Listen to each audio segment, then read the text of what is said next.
You have $400 in your pocket, a duffel bag with 2 changes of clothes, and a prepaid phone with one number saved in it when you step off the bus at the depot on Innocence Boulevard. You are not from Los Santos. You are from a flat, dead town in the Midwest where the biggest crime was stealing catalytic converters off trucks in the Walmart parking lot. And you left because a deal went wrong. Because the guy you were stealing with pulled a knife on the store clerk, and suddenly you were an accessory to armed robbery. And the only person who could help you was your cousin who moved to San Andreas 3 years ago and stopped answering the phone 6 months back. The number on the prepaid belongs to a man named Gerald. You have never met Gerald. Your cousin mentioned him once in a text message that read, "If you ever need work, call Gerald. Don't ask questions, just do what he says." That was the last text your cousin ever sent you. You do not know where your cousin is. You do not know if he is alive. You stand at the bus depot with $400 and you call Gerald because it is the only move you have. He answers on the second ring. His voice is flat and uninterested. He tells you to come to an apartment in Strawberry. He gives you an address. He hangs up. You start walking. Gerald's apartment smells like weed and gun oil, and Gerald himself is a heavy-set man in a white tank top who does not stand up when you walk in. He looks at you the way a mechanic looks at a used car, evaluating whether you are worth the trouble. He asks you what you can do. You tell him you can drive. He asks you if you have ever held a gun. You say yes, which is technically true because your uncle let you shoot a .22 at Cannes when you were 14. Gerald does not need your life story. He needs someone to pick up a package from a car parked behind a laundromat in Rancho and deliver it to a man at a motel in La Mesa. The pay is $5,000. You do not ask what is in the package. You take the keys Gerald slides across the table, a set for a beat-up dark green sedan parked outside, and you drive to Rancho. The package is in the trunk of a blue four-door, taped under the spare tire. You transfer it to your car. You drive to La Mesa. A man in a tracksuit takes the package without a word and hands you an envelope. You drive back to Gerald's. You hand him his cut. He counts it, nods, and says he will call you. You leave with $2,800, which is more money than you have held at one time in your life. You go to a motel on the edge of Vespucci and you pay for a week. You sit on the bed and you stare at the wall, and you understand that you have just become a drug courier in a city where you know exactly one person, and that person trusts you only as far as the next job. Gerald calls you 3 more times over the next 2 weeks. Each job is a variation of the first. Pick up, deliver, collect, return. The pay varies between $2,000 and $6,000. You learn the streets. You learn which neighborhoods belong to which crews. You learn that the Vagos control most of Rancho and East Los Santos, that the Ballas hold Strawberry and Davis, that the families claim Chamberlain Hills and parts of Forum Drive, and that crossing into the wrong territory with the wrong product in your trunk can get you killed faster than any cop. You are not affiliated with any of them. Gerald is independent, a middleman who survives by being useful to everyone and loyal to no one. By working for him, you exist in a narrow corridor of neutrality that could collapse at any moment. After your 6th job, you have $19,000 in a shoebox under the motel bed. You buy a pistol from a man Gerald introduces you to. It is a cheap 9mm with the serial number filed off. You keep it in the glove box of the green sedan, which you have started to think of as yours, even though you stole it from Gerald's parking lot, and he has never mentioned it. Your first real test comes on a Thursday night. Gerald sends you to pick up a package from a house in El Burro Heights. When you arrive, the house is quiet. Too quiet. You sit in the car for 3 minutes, watching. Then the front door opens, and a skinny kid with face tattoos steps out holding an AR-15 and starts shooting at your car. You throw the sedan into reverse, punch the gas, and swerve out of the driveway while bullets punch through the trunk and shatter the rear window. You drive 6 blocks before you stop shaking enough to call Gerald. He is not surprised. He tells you the deal was a setup by a Vagos crew trying to jack his supply chain. He tells you this calmly, as if you did not almost die.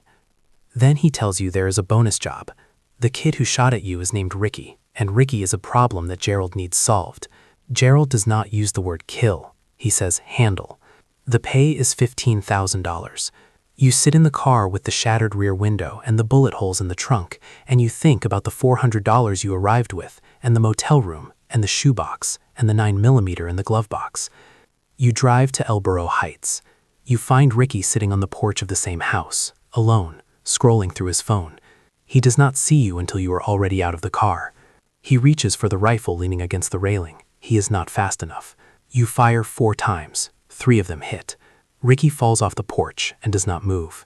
You get back in the car and you drive away, and you do not feel what you expected to feel. You feel nothing.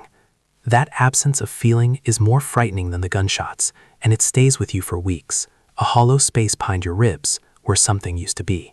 The money from the Ricky job is the seed that changes everything. You use it to buy a better car, a used black Dominator that you pick up from a chop shop in La Mesa, run by a man everybody calls Toby. Toby is 6'4", rail thin, with a shaved head and a gold tooth that catches light when he grins, which is constantly. Toby is the kind of person who talks to you like you have been friends for 20 years, even though he met you 45 seconds ago. He is a mechanical genius who can strip a car to its frame and rebuild it in 9 hours. And he is also completely, certifiably insane in a way that makes him both indispensable and terrifying. Toby does not just sell you the Dominator. He upgrades the engine, reinforces the chassis, and installs a hidden compartment under the rear seats large enough to hold 15 kilos of product or $200,000 in cash. He does this in one night, for free, because he says he likes your energy. You will learn later that Toby says this to everyone, and that it means nothing and everything simultaneously, because Toby's loyalty is absolute and arbitrary, and he will either die for you or sell you out, depending on which option he finds funnier in the moment. You do not know this yet. Right now, Toby is your first real friend in Los Santos, and the Dominator is the first thing you have ever owned that makes you feel like you are someone. Over the next 3 months, you graduate from Gerald's small-time courier work to jobs that involve coordination, planning, and risk on a scale that would have been unthinkable to the person who stepped off that bus. A woman named Lester contacts you through an encrypted messaging app. You never learn how he got your number. Lester is a ghost. He is a strategist, a planner, a man who sees the city as a chessboard and everyone in it as a piece. He has a respiratory condition that keeps him homebound, and he speaks in a nasal, impatient wheeze that makes every sentence sound like he is explaining something to a child. But Lester is the most dangerous person you have ever spoken to, because Lester plans heists, and Lester is planning one now, and Lester wants you to be part of it. The target is a Fleeca Bank branch in Chumash. The take is projected at $140,000. Your role is driver. Lester pairs you with a gunman, a wiry, dead-eyed man from Eastern Europe who goes by the name Bogdan and who speaks maybe 11 words during the entire planning phase, all of them monosyllabic confirmations. The job goes clean. You drive the getaway car.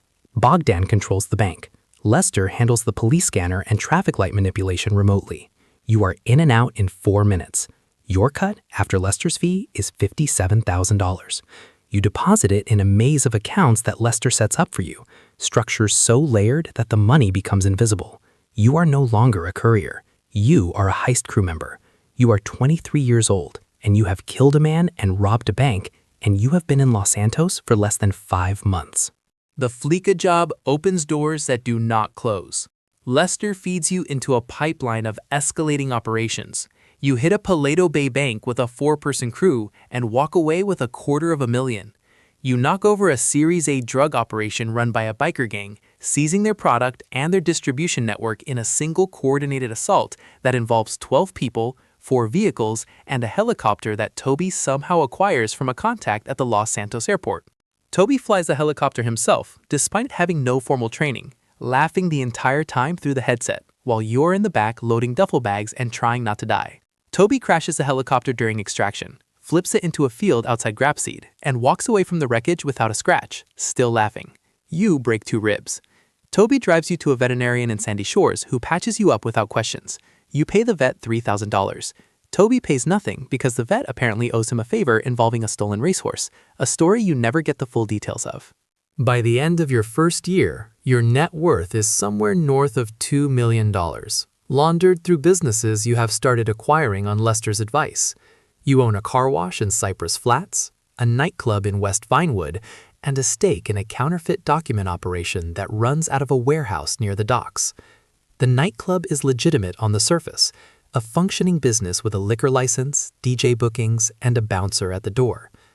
Below the surface, the basement is a hub for consolidating product from 5 separate supply chains that feed into a distribution network spanning Blaine County to the southern border. You did not plan to become a drug distributor. You planned to rob banks. But the economy of crime in Los Santos is an ecosystem, and every score generates capital that needs to be washed, and every washing operation creates connections to suppliers who need distribution, and every distribution network requires protection, and every protection arrangement drags you deeper into the territorial politics you spent your first months trying to avoid. You are no longer neutral. You are a player, and players have enemies. The first serious threat comes from a crew led by a man named Wei Chang's nephew, who controls a section of the methamphetamine trade through connections to a triad operation based out of a warehouse complex near the port.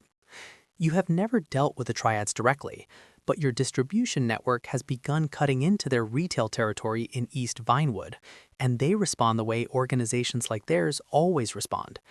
3 of your street-level dealers are beaten and hospitalized in a single week. A car bomb destroys one of your delivery vehicles, killing the driver, a 20-year-old kid named Marco who had been working for you for 2 months. You did not know Marco well. You knew he had a daughter. That information sits in your chest like a stone. You call Lester. Lester tells you that war with the triads is expensive, dangerous, and ultimately pointless because their supply chain is international, and you cannot cut the head off something that regenerates overseas. He recommends negotiation. You call Toby. Toby recommends extreme violence delivered creatively with incendiary devices. You choose a middle path. You arrange a meeting with a nephew through an intermediary, a corrupt LSPD detective named Thornton, who takes money from both sides and brokers peace for a percentage. At the meeting, which takes place in a private room at a restaurant in Little Seoul, you propose a territorial agreement. You stay out of East Vinewood, they stay out of Blaine County, and the corridor along the highway between the 2 zones is shared. The nephew considers this for a long time. He agrees. You shake hands. The agreement holds for almost 7 months, which in Los Santos is practically a lifetime. During those 7 months, you execute the most ambitious operation of your career. Lester has spent 18 months planning a raid on the Diamond Casino's vault. The take is projected at over $2 million. The crew is 8 people, the largest you have ever worked with. You are not the driver this time. You are the leader.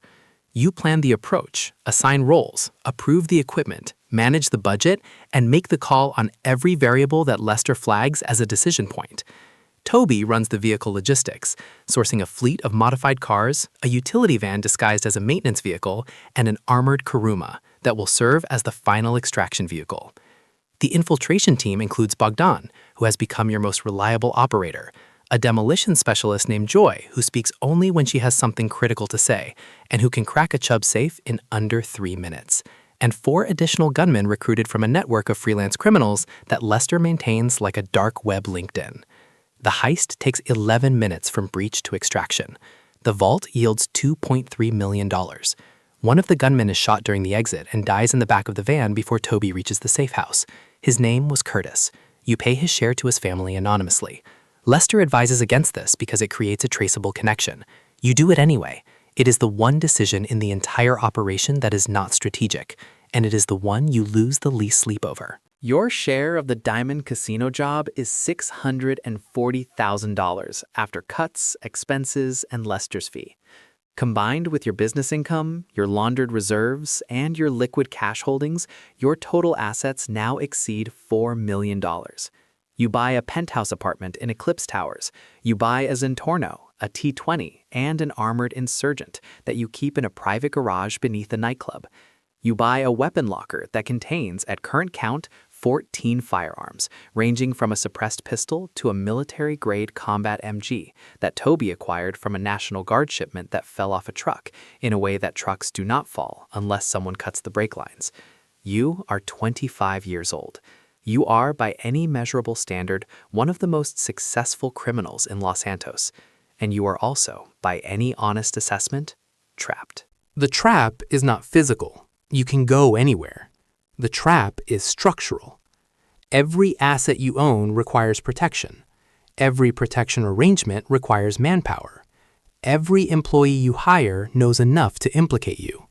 Every rival you have neutralized has associates who remember. Every law enforcement agency in the state has a file that is slowly, incrementally building towards your name. And the only thing keeping you out of a federal indictment is the labyrinthine financial architecture that Lester built, and the corrupt officials like Thornton who keep the investigative machinery pointed elsewhere. But Thornton is getting greedy. His fees have tripled in the past year. He is asking for a stake in the nightclub. He is asking for information about your operations that goes beyond what he needs to provide cover. You recognize what is happening. Thornton is building leverage. He is accumulating enough knowledge to destroy you, which means he is either planning to extort you indefinitely, or he is building a case to hand to federal prosecutors in exchange for immunity. Either way, Thornton has become the most dangerous person in your orbit, more dangerous than the Triads, more dangerous than rival crews, because Thornton sits inside the system that has the power to end everything with a single warrant. You bring this to Toby first, because Toby's solution will be immediate and violent, and you need to hear it so you can reject it and feel rational about the alternative. Toby, predictably, suggests killing Thornton and disposing of the body in the Alamo Sea. He offers to do it personally, for free, because he says Thornton once gave him a parking ticket and he holds grudges. You say no. You call Lester. Lester is quiet for a long time, longer than usual, and then he says something that chills you. He says, "You have outgrown what I can protect you from." He explains that the scale of your operations has reached a threshold where local corruption is no longer sufficient insulation. Federal agencies operate on different incentives. They cannot be bought as easily, and when they can, the price is not money but intelligence, which means giving up people below you to protect yourself, which means becoming the thing Thornton is becoming. Lester recommends consolidation. Sell the drug distribution network. Liquidate the counterfeit document operation.